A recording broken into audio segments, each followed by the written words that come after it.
Seat वाटपामध्ये seat कुणाला किती मिळणार, ज्यावेळी 5 पक्ष एकत्र येतात त्यावेळी नेमक्या सीट कुणाला किती मिळणार हाही मुद्दा असतो.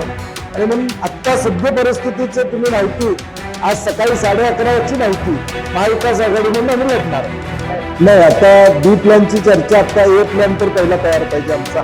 महाविकास आघाडी म्हणून आमचा ए प्लॅन तयार आहे. पुण्यामध्ये परवा दिवशी रात्री अजितदादांचा फोन आला होता, हे खरं आहे, तुमच्याकडे बातम्या चालल्या, त्यांचा प्रस्ताव आला होता, यामध्ये दुमत नाही आहे. तो फक्त पुण्यासंदर्भातला होता, कोल्हापूर आणि इचलकरंजी संदर्भातला नाही आहे.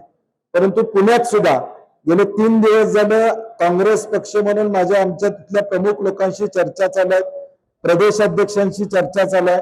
गेले 5-6 दिवस झालं महाविकास आघाडी म्हणूनच पुण्यात लढायचं या दृष्टीने आमची वाटचाल तिथं चालू आहे. आणि मग शिवसेना असेल, पवार साहेबांचे राष्ट्रवादी असेल किंवा आमची काँग्रेस असेल, यांच्या 3 बैठका आतापर्यंत झालेल्या आहेत. कुठल्या सीट्स महाविकास आघाडी म्हणून आम्ही घ्यायच्या, शिवसेनेने घ्यायच्या, राष्ट्रवादीने घ्यायच्या, याची प्राथमिक चर्चा झाली.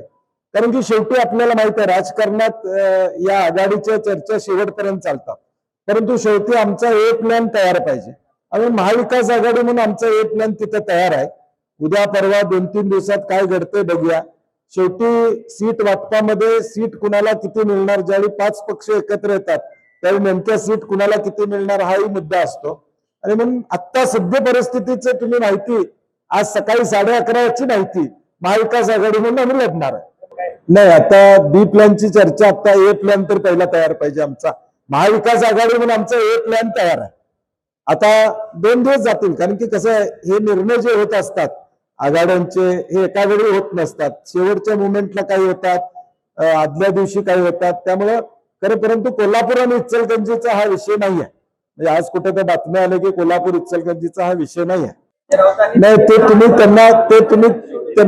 त्यांना विचारलं पाहिजे, कारण की मी त्याचं उत्तर देणं संयुक्तिक राहणार नाही. मी म्हणलं तसं आमचा ए प्लॅन आता महाविकास आघाडी म्हणूनच आहे. शेवटी तो प्लॅन पहिला आमचा इम्प्लिमेंट करणं हे आमचं कर्तव्य असणार आहे. आणि मग महाविकास आघाडी म्हणून पुण्यामध्ये सुद्धा आम्ही निवडणुकीची तयारी त्या ठिकाणी करत आहोत. मी काय म्हणलं की अजून प्राथमिक चर्चा कुठलीही झालेली नाही, त्यामुळे आता मी त्याच्यावर बोलणं संयुक्तिक राहणार नाही. स्पेक्युलेशन राजकारणामध्ये कायम राहणं चांगलं असतं.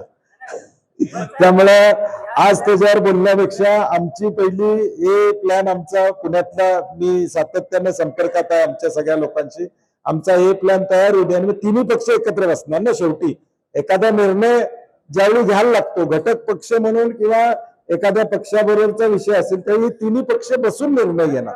नाही, मला वाटतं शेवटी संजय राऊतांनी वक्तव्य त्या ठिकाणी किंवा त्यांचं स्टेटमेंट आलेलं आहे, परंतु शेवटी राष्ट्रवादीने निर्णय घेणं गरजेचं.